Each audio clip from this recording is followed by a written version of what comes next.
Hear all of our previously aired broadcasts of News for the Soul online at News. Next on News for the Soul Radio, it's time for Perfectly Holistic with Pam. Pam is a cat mom and holistic health seeker who, after suffering an injury that wouldn't heal, was led on a journey to seek out alternative, holistic, and natural medicine. She now shares what she learned, helping people and their cats along their path to holistic health. Pam has taken courses in holistic health for animals, muscle testing, and animal communication. Please welcome Pam back to News for the Soul. Hello and welcome, everyone. It is so exciting and awesome to be back with you guys again. My name is Pam Roussel. I am the founder and CEO of Purrrfectly Holistic, and my passion is empowering pet parents, especially you cat people out there, and how to apply more of a holistic approach to your cat's overall health and well-being. And on our show tonight, I have a returning friend and guest, Mr. Brad Clinthorne, who has been in the pet food industry for a very long time now and knows a few things about pet food. I hope so. Whenever we're going to talk about pet food, I always think about Brad. And I do want to welcome our Instagram audience tonight because we are streaming. It's working. So we cannot see your comments, but if you want to pop on over to Facebook or YouTube platforms, you can actually type in comments and things like that and watch the show. And Brad, just so that you know, on the top right corner, you can see comments. So if you guys have questions, be sure to drop them in. We are happy to answer them tonight. As you know, as time permits, we can address those. But, you know, there is a little bit of a pet food scare going around in the industry these days and probably has been for almost, I want to say almost a good year, maybe a little less than that. And it has a lot of really sick pets. And so it's kind of shined the light on the whole issue of pet food and safety and, you know, concerns, obviously very serious concerns of pet parents out there whose cats and dogs are getting very sick, if not dying. And so I was thinking this is a great time not to talk about the current events, but to talk about pet food safety in general, especially when it pertains to issues like contamination concerns and pathogen control, and just diving into who is making your pet's food and can you trust them? So we're going to be talking all this and a bunch more tonight. So Brad, thank you for joining me. Pam, thank you so much for having me on. It's always great to hang out with you for a little bit. Well, thanks for being here. So where should we start? Well, you said something that I think is something definitely worth acknowledging. Can you trust your pet food company? And I think that's something that not enough folks think about when they're purchasing pet food. You know, you're in the aisle, you're looking at bags, you're looking at ingredient panels, maybe, and you know, you're finding foods that might look like they have some good ingredients in them, or they might have a nice story on the bag. But does that bag really tell you the whole story? You know, that was put together by marketers to make you go, wow, this looks great. But does that build trust? Or does it just, you know, build some excitement and some interest? And right. I think one thing we definitely really need to keep in mind is this is a relationship built on trust. You know, you're asking somebody to take care of one of your family members in a way that you really can't peek behind the curtain too much on. You know, you can open the bag and look at what's inside of it, but how much was that company willing to divulge behind the bag? Right. So I always love highlighting that this is such an important relationship when it comes to choosing somebody to help nourish your pet. And many folks tend to choose one food or one company and feed that exclusively or almost exclusively, which makes it an even more important decision. Right. And, you know, there's a lot of creative marketing, like you mentioned. And a lot of that money goes into commercials, especially for bigger pet food companies that have that kind of budget and influence. And they put together these beautiful heartstring tugging commercials out there that make you emotionally want to have a relationship with this brand. But that doesn't necessarily mean that what's in their food is really all beneficial for our pets. you know? Right. And before I knew better, I just thought if it said, you know, organic or grain free, and I used to feed kibble. I'm not too proud to say I used to do Oh, I that. did too. Yep. That's what my parents did. And so that's your paradigm, right? You grow up thinking, well, that's what my cat's supposed to eat because that's what we buy at the store. Right. And they have beautiful pictures on the bag and it looks delicious and it draws us in as pet parents and it makes us think that that's a good product, right? Right. But not necessarily. And then when you start to dive into pet food labels and ingredients and starting to understand some of the marketing terms, you're like, it makes you pause and then it makes you start to doubt, right? So yeah, I think doubt is good because doubt is the seed of that turns into a question plant. You know, out of that doubt comes questions, and some of those questions are really important ones that you should be asking your pet food company, or at least seeing if they have available.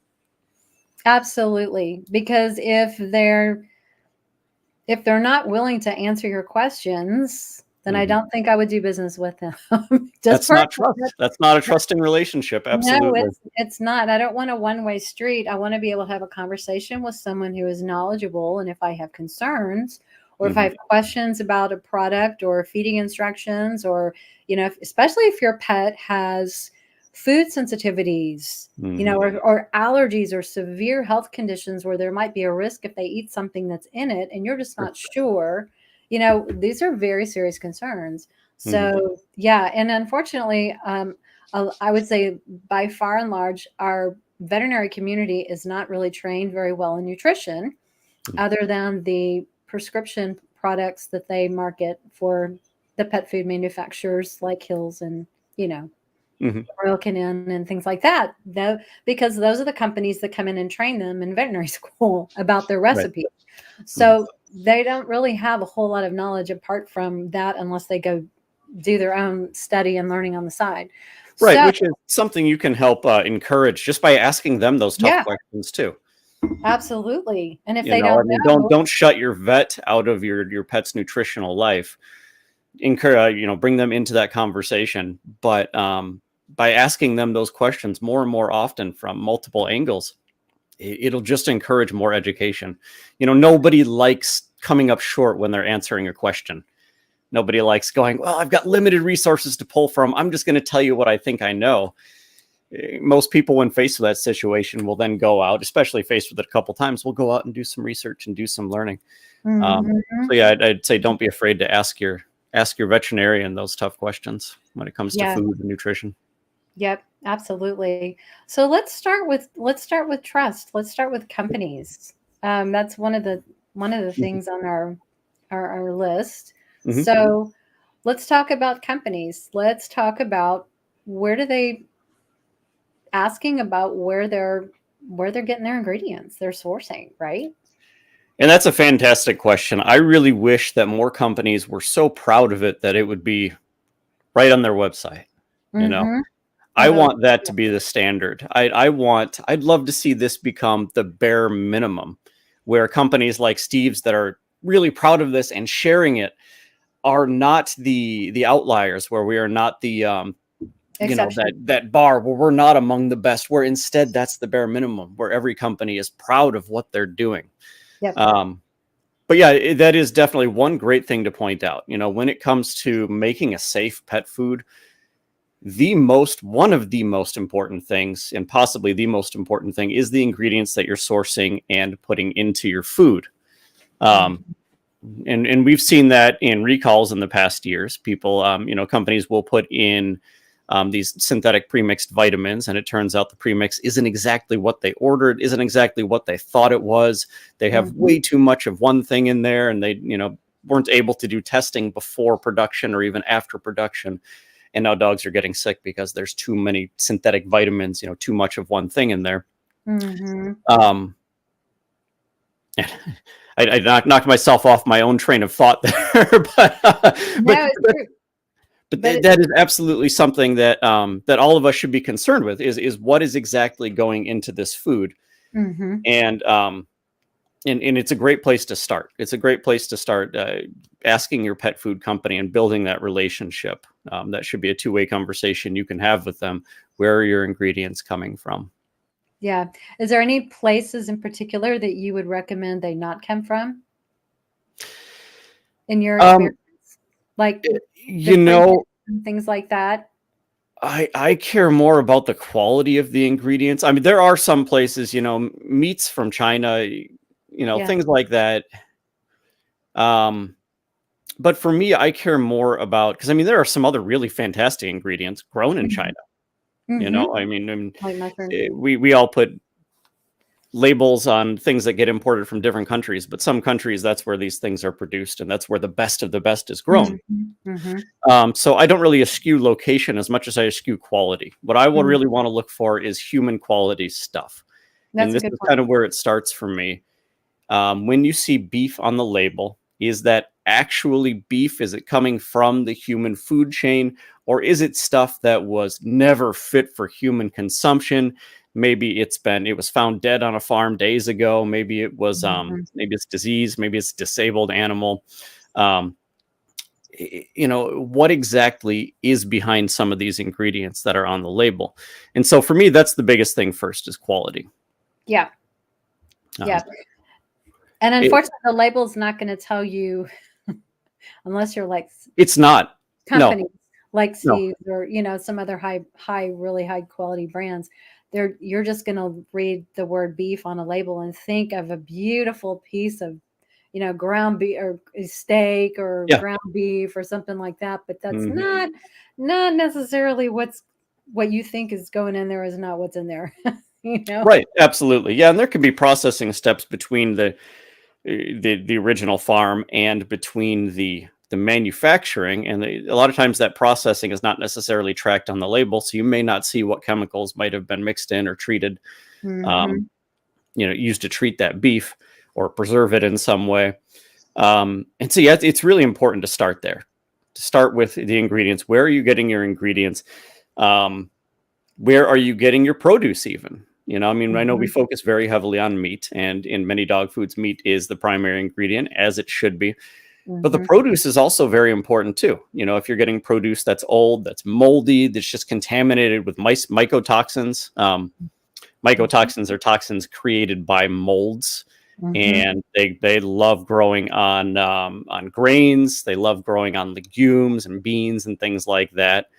And they can cause some really serious issues, or they can just slowly poison health in different ways over years and years. They can be very carcinogenic. So making sure that your company is acknowledging that, whoever you're buying food from is acknowledging that, yes, that is a risk of ingredients, and here's what we're doing to mitigate or completely eliminate that risk. That's another thing that goes into sourcing. It goes into making sure that you're, getting food from a good company. So they need to be doing their homework and checking their suppliers' supplies, and like maybe asking for guaranteed of analysis or third-party testing of some of their materials that they're putting into their food. Like, yeah, I mean, the manufacturer should be asking their suppliers like regularly. Yes, absolutely. And the manufacturers are the best manufacturers are going to be testing anyway. And they'll certainly be testing their end product. Like, we will test all of our food that we put out for contaminants, for pesticides, for heavy metals, all sorts of stuff like that, to make sure that none of it is present in the food that we're putting out. Right. And yeah, so all of that testing should be very important. That's another thing you should definitely be able to ask your food company about. What sorts of testing do you do? How often do you do it? All of that stuff. Because in reality, they're supposed to be doing that, right? By FDA law, right? They're supposed to be testing, and I know that maybe they don't, they may not test every single batch like they should. But when the FDA is not standing there over their shoulder going, what about that batch? Right. They're not regulating, they're not enforcing. Yeah. So, they may be turning a blind eye to some of that. And that's why some of these foods kind of slip through, because they're not being held accountable necessarily all the time, like a good reputable company should be doing and is doing, you know? Yeah, I mean, a really good company. And again, this comes down to trust. A good company Yeah. will police themselves. You know, I mean, Yeah. the reason that we make Steve's is for our own pets. You know, everyone who works at Steve's feeds that to their pets. Mm-hmm. And so there is no way. I mean, we would never want to hurt any animal, but there's no way we would want our own pets or any of the pets who we care for to get anything but the best. We are fanatics, and that's why we work for companies like Steve's. That's why people work at these really amazing companies, because we are pet fanatics and health food fanatics. And so yeah, you're absolutely going to get clean food if you use really clean ingredients and really clean sourcing. But again, that comes down to establishing that relationship with your company and making sure that they are actually using good sourcing. Yeah. You know, in my line of work, I go through pet food labels a lot. Yep, and it's interesting when you go to the website of some of these brands, they throw around the term high quality, and I'm air quoting for you guys listening tonight, high quality, you know, ingredients, high quality chicken. And it's an easy word to say. It is an easy word to say, but it's very deceptive, because that's not necessarily true, because it doesn't mean it's high quality food that we would eat as humans, because it, you know, a lot of this stuff is waste product from the human food industry. It's recycled from the human food industry. It's the stuff that wasn't used for the lowest quality human foods that they could not put in there, or the byproducts of the lowest quality human food production. Right. It's a recycling system for that stuff that nobody else would buy and would end up at a landfill normally. Yeah. Correct. So therefore it's not high quality. Right, but that word, you know, there's no way to police that. Nobody's going to show up and I'm the quality police. Right. So I just want to remind people, you may see that on someone's website, but that doesn't mean what you think it means. I think they just use a lot of marketing terms to make their food try to look better. Yeah. So continue on. I digress. Yeah. Yeah. So let's see. We started out talking about sourcing. Right. So that's one of the most important parts when it comes to building a relationship that's trusting, but also when it comes to food safety. And really that's what we're focusing on tonight, right? Is food safety, how the best companies are making sure their foods are safe. And, Correct. Okay. Yeah. So let's talk about transparency. Yeah, absolutely. And transparency is, I mean, we already kind of hinted at it. When you go on your food brands, your favorite brand's website, you should be able to find a lot of information. It should be available there for you to see. In fact, I haven't seen all of the pages on the Steve's Real Food website just because there's so much there. But yeah, you should be able to find everything from the sourcing to information about pathogen control. I mean, that's a big one. Even the highest quality foods are going to deal with pathogens at some point. So how are they mitigating that risk? You should be able to find information about even, you know, you can find information about trucking on our website. Nice. How we make sure that that it's staying fresh from one place to another. You know, we keep our trucks at negative 27 degrees or below that. And that's a great example of transparency. You can go on our website and just be casually browsing and learn that. Right. What else? What else do you guys want to know from your pet food companies when it comes to transparency? I've been listening to a lot of talks with Dr. Karen Becker and Rodney Habib in the Facebook Insights group. And they have Susan Thixton and Steve Brown come on and do pet food reviews, you know, and things like that. Oh yeah, absolutely. I know that. So one of the things is, like, on their wish list is for every brand to put a nutritional analysis on their website.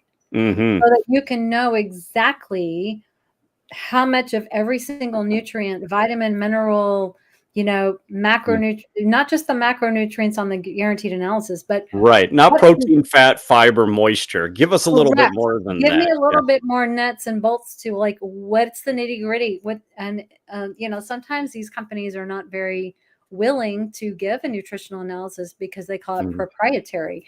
Well, your recipe should be proprietary, but the actual breakdown of the nutritional value should not be. Right. Because that doesn't tell you how much of it, doesn't tell you the recipe. It just says, okay, based on this, my cat's going to get X amount of, vitamin D, and I'm going to have this amount milligrams or micrograms of a certain, trace minerals and minerals and vitamins. That is important. That is important, so that we know our cats and dogs are getting their nutritional needs met, and they're not deficient or they're not excessive in some things. I think that's something that companies should strive for in terms of transparency. And that's an awesome point. Absolutely. That's something that we keep on our website and we get a lot of compliments about, as people can go on there and see all the different breakdowns. They can see how much taurine is in each one, all sorts of different information on there. Yeah. Mineral content, vitamin content, all sorts of great stuff. Exactly. But I'm going to read some comments over here. So Bayla says, Hill's prescription diets are pushed by vets. She's in Ontario. And then Royal Canin gets pushed a lot. And then their non-veterinary right. food, of course. And lots of pet stores push kibble, of course. Kibble is, I don't know. What is your opinion? What's the percentage of kibble that's sold on the market in terms of the ratio of pet food? Is it more than 50%? Oh, yeah, I'm sure kibble is still more than 50%. So when I entered the pet industry, that was 2011, 2012. And from my perspective at that point, kibble dominated the landscape. It was absolutely the biggest seller by far. Yeah. And I was a nerd back then as well. I just entered the pet industry. I just left the film industry, and the pet industry was actually a stopover for me. I love pets, and I was like, this would be a great place to get my bearings. I just moved back to Michigan from California. I got to get my bearings and figure out what I'm going to do next. Yeah. And that's when I fell in love with helping pets through food. But even then, I'm this guy who would go home and spend hours reading and researching and learning about physiology and anatomy and what these animals should be eating. Even then, I still recommended kibbles for probably 3 or 4 years before I finally discovered fresh, real foods. So yeah, absolutely. Kibble, it is still by far the biggest, but there are definitely more and more people every single day feeding fresh, raw foods. We are getting more people now than we ever have contacting us. Hey, I'm starting this for the first time. What do I do? How do I get started? So it is a beautiful time to be a pet. But again, I wish that real fresh food, at least small amounts of real fresh food, was the standard. I wish it was not the gold bar everyone is reaching for, but the standard. I mean, you would never feed your kid just fortified breakfast cereal. Right. Even if Kellogg's told you, man, it's got everything he needs. I promise. He could have Pops morning or, any cereal morning, day, and night. Even then, you would still inherently know to reach for a strawberry, reach for an apple. And yet for so long, we just accepted that kibble is the gold standard. So right. It's a beautiful time to be a pet now that there's more and more fresh food making its way into their bowls. Yeah. And Paciencia has a great question. She says, what food do you recommend for cheapest possible for low income? What is the biggest bang for the buck for someone who's really budget conscious that wants to do better? And it doesn't mean, everyone is working from a different income level, but I still see that there's always opportunities to improve the bowl, Absolutely. Yep. So canned sardines and water. Yep. Yeah. A couple times a week. Some fresh herbs tossed in the bowl. If all you can feed is that cheap kibble, at least pour some water on it or some goat milk if you can get some raw goat milk. There are lots of small improvements that you can make at home. What we will do is we'll take some fresh greens and I'll toss them in a blender with a little bone broth. And I'll do that, drizzle that every once in a while over my dog's food. But I mean, if you're at the point where all you can feed is kibble and you do have access to some salad greens like that, blend them up, give them to your dog 2 or 3 times a week at least. Give them some blueberries. Yeah. Lots of berries are really fantastic for them. Fresh food doesn't have to be complicated. It really doesn't have to be all or nothing either. Correct. When I Yeah. was running stores, most of the people in my store would feed 20% raw and 80% whatever kibble or processed food they were feeding before they talked to us. Mm-hmm. And I did that for years personally, and I saw huge improvements just from that 20% raw. Yeah. I was feeding 20% Steve's and then 80% whatever other kibble that I would end up buying. Mm-hmm. And I still noticed much brighter teeth, more energy, just a happier dog. His skin and coat looked better. He just, his eyes were clear. It was such an amazing difference just from 20%. Yeah. And I would also consider even just if you make cooked chicken, for example, let's talk cat for a second. Sardines and water are awesome. If you have some leftover chicken breast or something like that your cat absolutely goes crazy for, or rotisserie chicken, give them some of that. It's even if it's cooked, it's fresh, it's not processed like packaged stuff is. So adding some fresh things that your cat likes, like food that you eat. If your cat is like pawing at you when you're having dinner and they want some of your food, that's a sign. But yeah, just things like that. Even if you can do like some, like a mix, like a premix, like buy one of those packaged premixes and then get some ground chicken or ground turkey at the grocery store and mix up the premix that has all the vitamins, nutrients, and all that with your fresh ground food. And even if you want to just, fill an ice cube tray and freeze that and pull out one little thing at a time and just make that your bonus for the day. Something is better than nothing. So you have to be creative on how you can bring these ideas. Like you said, and I think the studies have shown even improving, taking 20%, replacing 20% of that processed pet food with something fresh like this can make a huge difference. Yeah, absolutely. And for cats, I mean, honestly, it's a little like I have 110 pounds of dog. It's a little harder to transition that to a full raw diet. For cats, if you're already feeding canned food, raw food is usually actually cheaper. Like our Quest cat food comes in 2-pound bags of frozen food. It is actually the cheaper way to go versus buying, decent level cans. If you're paying $1 or more per can, then our Quest is actually probably going to be cheaper, but it's going to be much better quality as well. Right. Yeah. Let's go to, okay, she has, what about is kefir? Kefir is awesome for pets. It's loaded with, well, number one, it's fermented, so it's great. And it's fresh. Get plain unsweetened if you can. Instead of, they don't need all the sugar sweetener stuff that we like. But yeah, that stuff is awesome. And Rodney Habib just did a post on Facebook and everything just last week or the other day on kefir for pets. The studies are just phenomenal.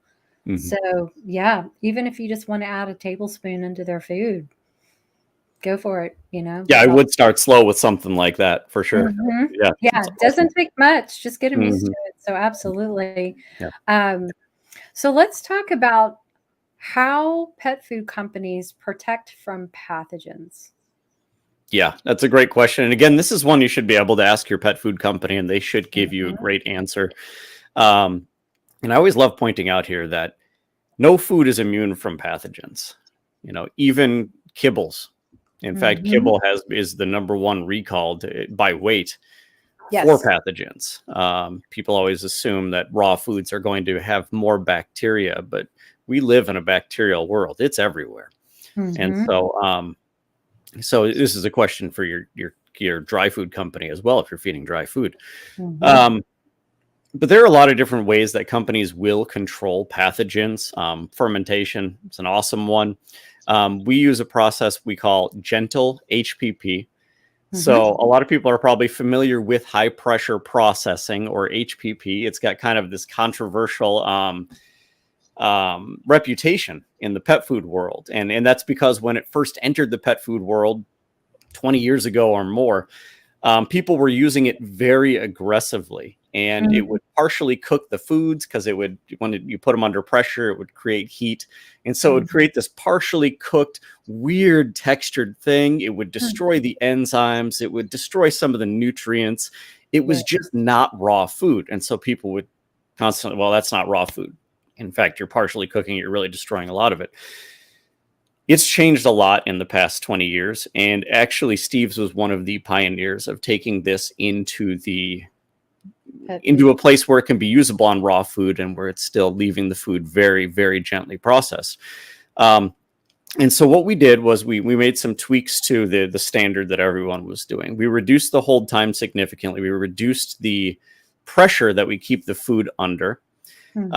And we keep the food very, very cold. And by doing all three of these things, by making all three of these tweaks, we were able to actually pioneer this process where we are killing all of the pathogenic bacteria. So you're not getting any salmonella, no risk of listeria, no risk of E. coli. But the beneficial bacteria, the probiotics, the stuff that we're putting in through goat's milk and things like that, is actually more pressure resistant and survives that pressure process. And so we kind of found this beautiful mid-level. So all the probiotics survive, or, a good number of the probiotics survive. The enzymes remain in the food, that's one of the big, beautiful things you want in a fresh raw food, are those wonderful enzymes. And so the enzymes are still in the food. They're still active. All of the nutrients are still there. And this is circling back to transparency. Now, I should have started when we talk about pathogen control. It starts with your sourcing. If you buy meat with a high bacterial load, if you buy meat from commercial feeding operations with tons of animals on tiny little space, you're going to have a higher bacterial load. You're going to have a lot more work. Because it's an unhealthy environment that they're being raised in. Absolutely. Yeah. They have weaker immune systems. They have more pressure anyway from bacteria. Even the air in CAFOs and concentrated animal feeding operations can be full of bacteria that can make you sick. Not a good place to get your meat. So it all starts with sourcing, but then we go back to the high pressure processing. So through our gentle process, we're able to create this food that is still full of all of the good stuff. And now here's where we circle back to transparency. And this is where I was going before I took that non sequitur into sourcing. You can actually go onto the Steve's Real Food website, and you can see our test results of a batch of food before HPPing it and after HPPing it. So you can see how all of the nutrients changed. We tested for like 95 different nutrients before and after this process. You can see how it all changed. Most of them slightly increased actually after that HPP. 4 of them decreased in a way that it still set us above AFCO, but we want to really be in more ideal levels.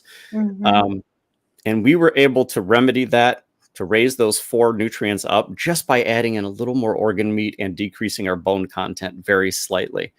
And so that all comes back to, again, transparency. We talk about our pathogen control and we talk about how it's gentle, but you can go in and you can see the research that we did on our website if you just go and search for HPP on the Steve's Real Food website.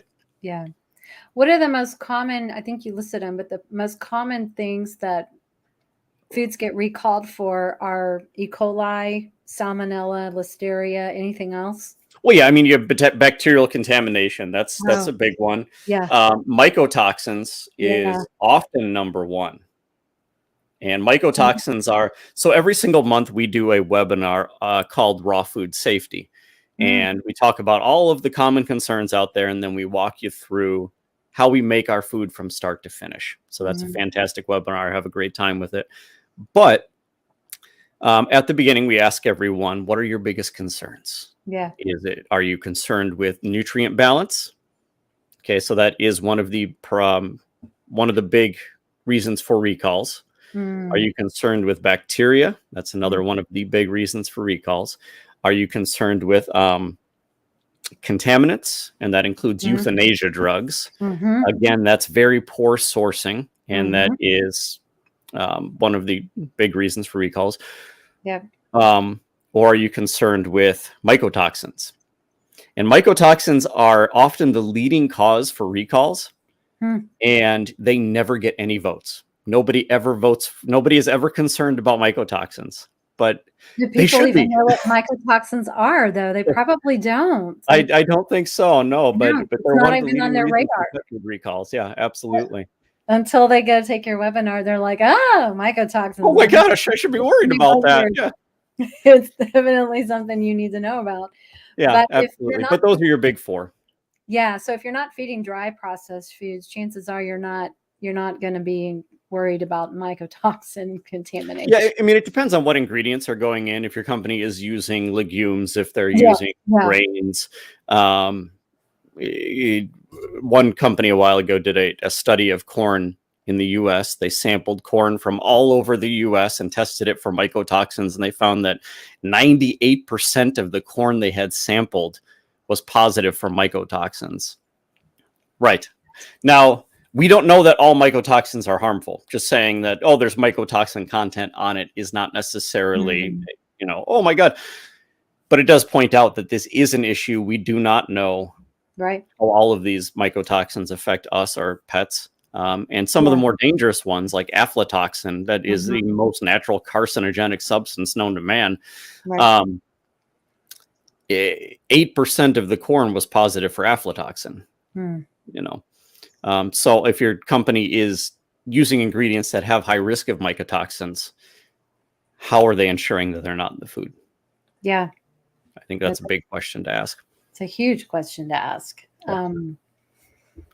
Because a lot of times that's okay. Here's another thing. So if a company, let's say you're feeding one of these foods and your pet starts to get really sick, you want to obviously go to your vet and have, look at that. But you also want to call the pet food company and just let them know. It's like, I just opened this bag. I just opened this food. Absolutely. Here's the best by date. Here's the lot number. Here's how the food smells. Here's how it looks. Yes. I took pictures of it. All of that stuff is very important because it can, again, that's that relationship of trust. It's a two-way street. And in a situation like that, companies like Steve's definitely want to hear from you. Absolutely. What is going on? Yeah. Yeah. And would you recommend they keep the food for testing purposes, or do they send it back? I would recommend they hold on to it, and either their vet or the food company might have further instructions. With many foods, like for bacteria, it's going to be hard to get a good test once the bag has been opened and it's been in an unknown environment. It's really hard to send that back to a lab and get accurate testing. Right, yeah. Absolutely. But if the food company is getting a lot of contact about one specific batch or a few specific batches, that is definitely a wake-up call for them to start doing that testing. Yeah. And unfortunately it takes time. So don't sit around, take your pet to the vet and get emergency help, please. Oh yeah, absolutely. Right. Yeah. They're not going to have answers for you in 24 hours. And, right. Chances are. What is the FDA's role in all of the testing and recalls? Do you know much about that? Yeah, I'm not 100%. I couldn't give you a very good snapshot of what goes on that end. Right. I do know that, if you guys are ever curious, you can go to the FDA website and look up pet food recalls, and they do monitor, what foods, how often, categories, who to call them if, you need to reach out to them for whatever reason. So my thing is, I don't see a lot of public notices on recalls. And I know that they go on because the FDA keeps tabs on those things, but it doesn't come across my radar. And that concerns me because I'm in the industry. Mhm. Why am I not seeing them? So if Right. I'm not seeing them, they're not putting commercials on TV. How Mhm. are pet parents even notified or finding out about recalls? You know what I'm saying? Right. Absolutely. Yeah. Yeah. And unfortunately, there's no easy reporting channel for every Mm. single company to share and use. I mean, true recalls will go through the FDA. So if you have concerns or if you have questions, that's a good place to look. You can always reach out to your company as well and ask them. Yeah. Um, but yeah, unfortunately, right now, there's no real one clear reporting agency who will get a hold of everyone. But I run into this in every single industry too. There was recently a Yeah. recall my mom forwarded me. She loves forwarding me these emails. There was a recall for cheese. And it's like, well, if I had bought this cheese and she hadn't forwarded me this, how would I know about this recall? I wouldn't, Right. you know? Right. Right. I worked at a dollar store years and years and years and years ago when I was a teenager. And we used to have products recalled for lead contamination, Mm. children's toys recalled for lead Mhm. contamination. And you'd hang up a post somewhere in the store and that would be it. You know, Wow. it's not like anyone would be notified. Right. Right. Right. Absolutely. So you really have to be your pet's advocate. Um, 100%. yeah, absolutely. Absolutely. But again, it also needs to be a trusting relationship where you can reach out to your company and ask them. Mm-hmm. Mm-hmm. So let's talk about. There's a couple things on here on my list. Okay, we kind of talked about if you had to report an adverse event, what you do. Call your pet food companies. You can reach out to the FDA. Mhm. Let's talk about how pet parents can help prevent food going rancid or pathogen exposure once they open something. You have any Yeah, questions? yeah, and I mean, pathogen exposure in the bag. Just use clean utensils to scoop anything out of the bag, stuff like that. Wash your hands after you handle it is usually fine. It depends on what kind of food it is. Mm-hmm. Mm-hmm. Um, when it comes to any kind of wet food, the biggest risk that you have is just basically trying to refrigerate it for too long. You Mm-hmm. open that can in your fridge, you're feeding a tablespoon per day. Before you know it, 9 days have gone by and you're still feeding from that same can. Well, that's now Yeah. a pathogen risk. You wouldn't do that to yourself. Right. Right. Um, Well, I can tell you from being a cat parent, after like a day or so, cats won't even eat the food. they They're know just better. like, Absolutely. nope, Yeah. sorry, Yep. no. I don't know if dogs are so discriminating, but cats are just like, no, thank you. Um, Right. so yeah, and I do like to take the food out of a can and put it in like a glass container Oh, because I nice. think the longer it sits in a metal container, it just kind of more of those whatever is in there, the liners, whatever, just kind of leaches into the food and it just doesn't Mm, taste as fresh, So take it right. out and then put it in a glass container and put it in the fridge.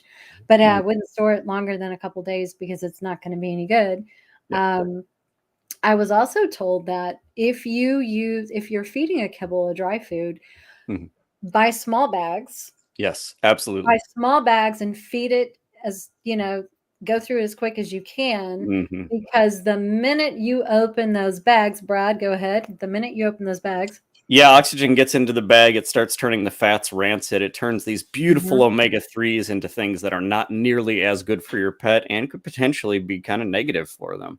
Yeah, That's the last thing you want to be putting in your body or your pet's body is rancid fat, which also brings me to makes me think of those containers. A lot of people use airtight containers. They'll get a 5-pound bag of food. They'll yep. take it and dump it in there. As it gets down to the bottom, they may dump another one in. Mhm, Or mhm. they might empty it out, but then they just dump another bag in, and those rancid fats build up on the side and just start, Yeah, yeah, accruing these really negative things that you don't necessarily want in there. and you can smell it. I mean, it Oh yeah, doesn't it absolutely. doesn't smell very good at all. But the other thing, Paciencia, just to answer your question, store your dry kibble, put it in a freezer safe container and put it in the freezer because Mhm. it will be less tendency to go rancid It helps faster. stabilize things. Yeah, cold Yeah, temperatures will cold. definitely help stabilize that, and Mhm. that's why again, fresh foods are going to be the best. Yeah, This absolutely. these omega-3s, these wonderful fats were sprayed onto a kibble at the manufacturing facility. Who knows how long they met oxygen there? Who knows, Who how knows how long long it's the been bag's been sitting sitting in in that the bag, right? yeah, Who knows how that bag has been stored? Maybe stored. it's been on a hot semi truck for a while. Maybe it's been in a hot warehouse. Mm-hmm. Maybe it's been in a store in front of the window. Who knows? Yeah. Um, and so that's really where fresh foods have a huge benefit, because when you freeze a food and it's stored properly, pretty much all of the stuff that was in there when the food was harvested and prepared and frozen is still going to be Mm-hmm. in there, and it's not going to have turned rancid or turned into something that actually takes you from good health toward poor health. Right. Paciencia, freezer or fridge? I've heard freezer, but as long as it's cold, like if you have a larger bag, you could take out a portion of that and put it in the fridge, for the next few days, and then just store the rest in the freezer and then just slowly refill, as you run out of the stuff in the refrigerator. But the colder, the better. Just preserve it as best you can. And I wanted you to touch on the digestive tract of pets, because we as humans, we get kind of scared of pathogens and food poisoning and Right. things like that. But can you share with our audience how cats and dogs digestive tracts are so much different? Yeah, they're completely different animals than we are. They're not small. I mean, if you tried to eat like a horse, you would get really, really sick. Mm-hmm. It would really upset your tummy. If you tried to eat like a cow, it would really upset your tummy. If you tried to eat like a lion, you wouldn't have a great time. And dogs and cats are the same. They have very different digestive systems than we do. We have this very long intestinal tract that's made to pull the most out of anything that goes into it, plant, animal, whatever it is. We're made to be very flexible like that. Cats especially are not flexible eaters. They're very rigid eaters. They are Mm-hmm. top level predators. And Mm-hmm. so all they would eat is fresh meat that they go out and kill themselves. Now Mm-hmm. dogs are a lot more flexible. They'll forage, they'll find animals that have been laying there for who knows how long, and they'll say, "Oh, that smells nice. I'll have some of that." But cats will only eat things that they typically go out and hunt and kill themselves. Right. And so their digestive tract is set up toward controlling the pathogens that you would find in those things, in those Mm-hmm. wild animals. Mm-hmm. They've got a very low stomach pH, and then they have a short intestinal tract. And all of this is designed to get food in, break it down very, very quickly, and then get rid of it quickly. Yes, Right. absolutely. And that's why their intestinal tract is so short. We have got a very long one. And so if we tried eating things with a higher bacterial load, it would have a long time to start causing issues in our stomach. Whereas, again, they're made to eat this wonderful, fresh meat, organ, and bone, pull everything there is to pull out of it, and then get it out. Yeah, absolutely. I wanted to see if there was anything else we have not covered. Is one last thing I think was on my list was all the fear mongering against raw food by vets. They put the fear of God into people because they think they're going to kill their pets eating something raw because they're going to, get bacteria. But you Okay, just so we've had processed food for under 100 years. Yeah, kibble has existed for 80 years, 70 years. Yeah. And pet foods have existed a little bit longer. Before that, pets ate raw foods Raw food. for millions of years before that. Yeah. I mean, your Imagine cat. So about 60 million years ago is when the dinosaurs died off, and there were these small carnivores called maiacids. And soon after that, the maiacids split into what would become dogs and what would become cats. And the entire time from then till now, they've been eating fresh raw foods. So they can handle it. It's exactly what they're designed to eat, 100%. But I think, fear mongering and stuff like that's just, you fear what you don't understand. It's common. Humans do that. 100%. That's just what we do. Yeah. Yeah. Absolutely. So don't let, I think there's a lot of misinformation around bacteria and salmonella, with feeding your pets raw food. I think, and this is what I asked a lot of people, is do you cook meat in your house? Right. How do you handle making hamburgers? How do you handle, cooking chicken? Do you wash everything really good with hot water and soap? Yes. Okay. Do you eat your burgers well done? It's the same How about thing. that? Do you eat your burgers well done, or do Yeah. you eat them medium or medium rare? Yeah. Do you eat your steaks well done, cooked all the way through? No. Yeah. It's not as enjoyable that way. Of course you No. don't. Yeah. So Right. I think if people just stop and like use a little common sense sometimes, like, oh, Right. it's just, the food that you're buying, if it's commercially made, fresh food, raw food, whatever, and if it's a company that you can trust and you are, convinced this is a great product for your cat or dog, you want to try it. Right. It's not going to make them sick. And I understand the concern. There is concern there. There is bacteria in food. Bacteria can make people and pets sick. Yes, absolutely. The potential is there, of course. But you can make it safe. Right. Yeah. But it is possible to make it safe. Yeah, absolutely. Yeah, absolutely. Just use common sense when you're just like you do when you're cooking your own meals and your own food preparation. It's no different. Just you don't have to be afraid to try something like this even if your vet is it's like all geared up with a hazmat suit if you come in and tell them your pet eats a raw diet. Right, absolutely.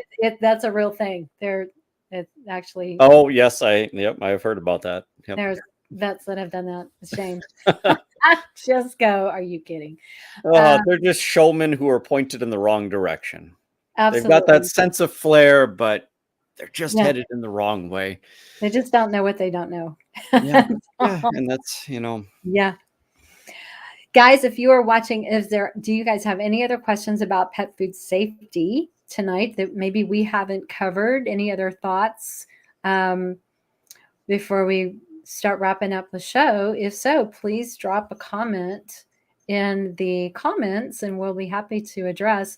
Brad, can you think of anything else that's important in terms of pet food safety that you wanted to bring up that we haven't? Oh, geez, I don't know. We were kind of, I think I was a little bit disjointed, so I might have jumped around a little bit and missed something very important.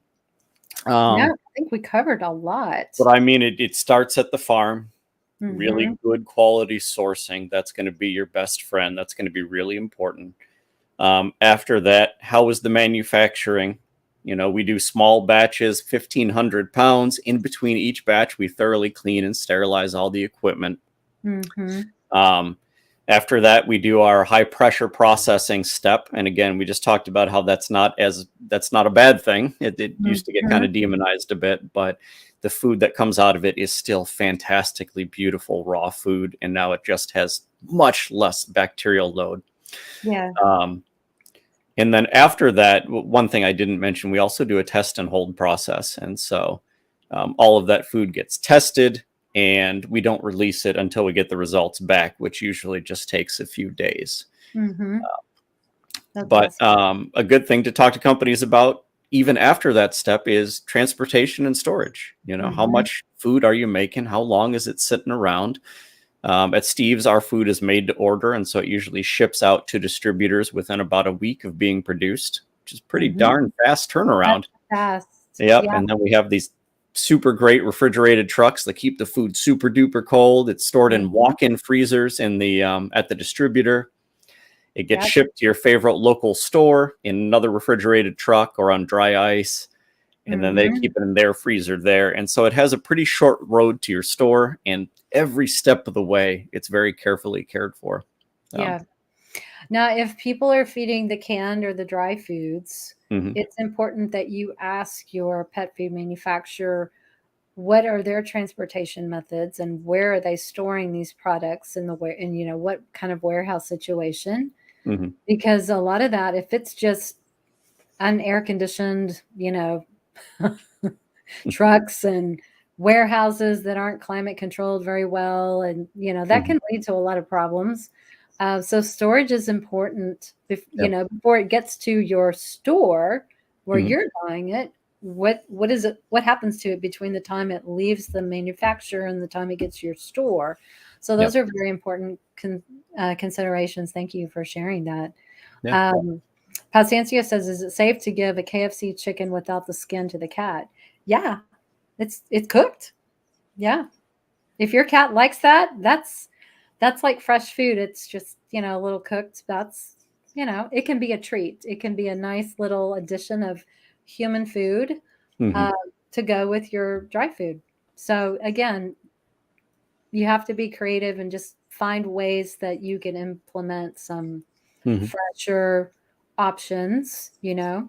And a pro tip for KFC, I would go for their grilled chicken if you are going to Mhm. offer any of it to your cat. I do a small amount and go for their grilled chicken versus their fried. Mhm. Less fat. Yeah. Yeah, absolutely. Yeah. And Um, like and heating process.